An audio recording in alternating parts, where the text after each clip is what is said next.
Well, if you've just tuned in, welcome to this Easter special with me, Jay Curtis, and today's guest, Rctwo Roberts. Now, Rctwo, let's go back slightly earlier than the X Factor. We mentioned your rugby career, home life maybe in Sennybridge as well. But before the days of X Factor, there was other reality TV shows as well, wasn't there? There was like that programme which you did, I think Any Dream Will Do. Joseph, yeah. I mean, what was it like to get through to boot camp, then kind of be rejected? Did you kind of want to give up after that? No, it was hilarious. It was just it was a good experience of television. It was, we gave it a go, but as soon as you got to boot camp, you realised that you knew that Lee Mead was going to be Joseph. It was pretty obvious, and it was just 50 potential musical theatre Josephs all competing against each other, crying, and I was like, dude, this isn't for me, you know. And I was dreadful. My audition, we had to sing a Boyzone song, and I was like, can this get any more camp? Yeah. And it was. So it kind of stopped there. That was the end. And that was the end of that show.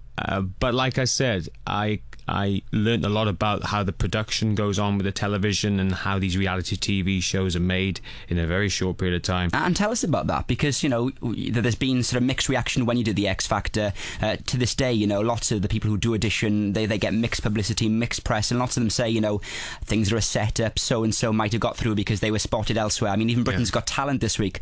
This Spanish lady apparently was seen last year in Benidorm. So how does it all work? Yeah, they do get poached. I know, because they ring up my management asking for their acts to go on. Yeah. So that's poached. They plant certain people.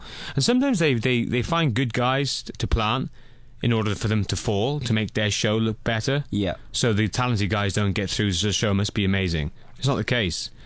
In Britain's Got Talent, seldom do I see the best acts win or do well. I mean, let's be fair, Susan Boyle, hats off to her.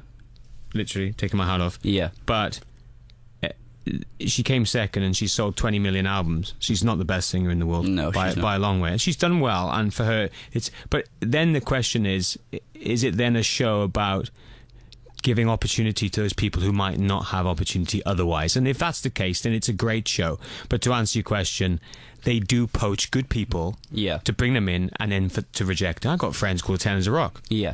They came on tour with me last year in Wales.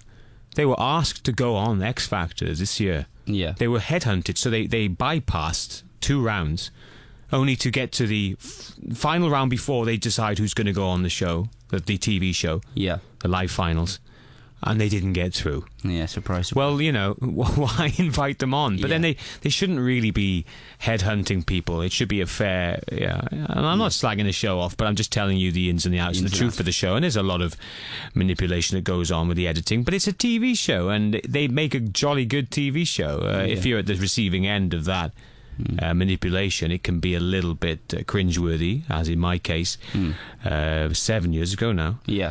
But it's how you respond, it's how you turn it around, and ultimately, it's for the public. It's they post those shows. They're interested in what you do after and how talented you are and the music that you make. And of course, after that, a year later, you went on to release your album through Psycho. You mentioned there Subo, of course. She was part of the same record label. Yeah. What was that sort of that experience like with a record label? Because of course, she was selling millions of records, as you mentioned.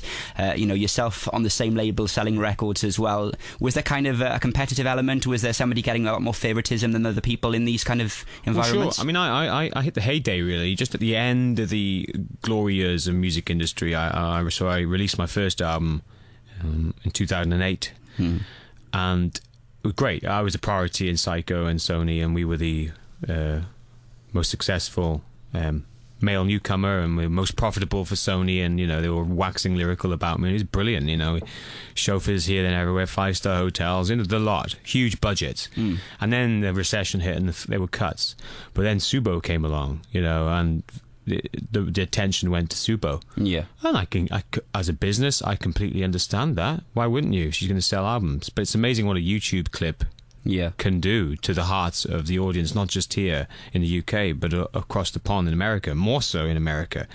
I just wish I'd never been kissed. It's a fair point. Well, we're going to come back. We're going to talk lots more about this. So interesting to hear behind the scenes as well. But give us another song choice. Let us know what your next song will be. Well, I think let's play The Blower's Daughter, because huge fan of Damien Rice. I heard this on a beach in Mexico in 2007, straight after the X Factor, and said I want to cover this one day, and so I put it on my new album. So this is my version of The Blower's Daughter.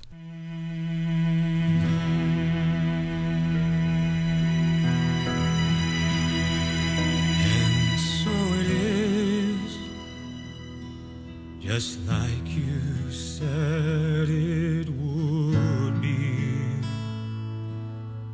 Life goes easy on me most of the time.